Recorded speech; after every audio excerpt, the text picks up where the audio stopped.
আমারই চেতনার রঙে পান্না হলো সবুজ, চুনি উঠল রাঙা হয়ে।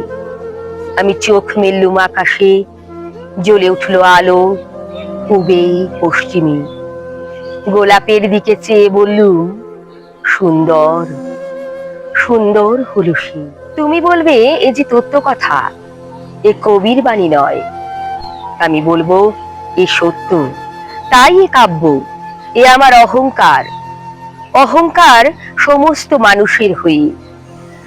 মানুষের অহংকার পটেই বিশ্বকর্মার বিশ্বশিল্প। তত্ত্বজ্ঞানী জপ করছেন নিঃশ্বাসে প্রশ্বাসে, না না না, না পান্না, না চুনি, না আলো, না গোলাপ, না আমি, না তুমি। ওদিকে অসীম যিনি, তিনি স্বয়ং করেছেন সাধনা মানুষের সীমানায়। তাকেই বলে আমি।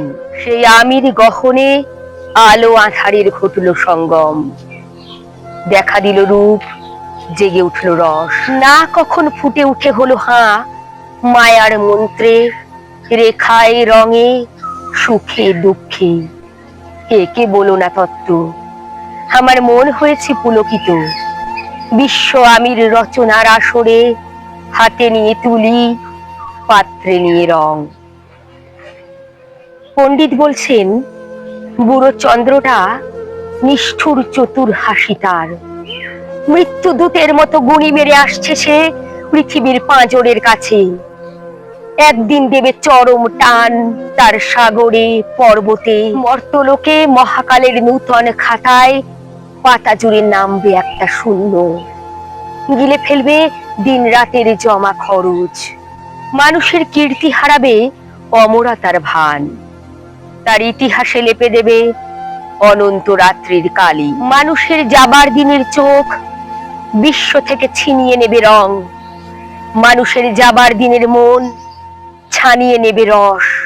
শক্তির কম্পন চলবে আকাশে আকাশে, জ্বলবে না কোথাও আলো। বিনাহীন সভায় যন্ত্রীর আঙুল নাচবে, বাজবে না সুর। সেদিন কবিত্বহীন বিধাতা একা রবেন বসে নীলিমাহীন আকাশে, ব্যক্তিত্ব হারা অস্তিত্বের গণিত তত্ত্ব নিয়ে। তখন বিরাট বিশ্বভুবনে, দূরে দূরান্তে, অনন্ত অসংখ্য লোকে লোকান্তরে এ বাণী ধ্বনিত হবে না কোনোখানেই, তুমি সুন্দর, আমি ভালোবাসি।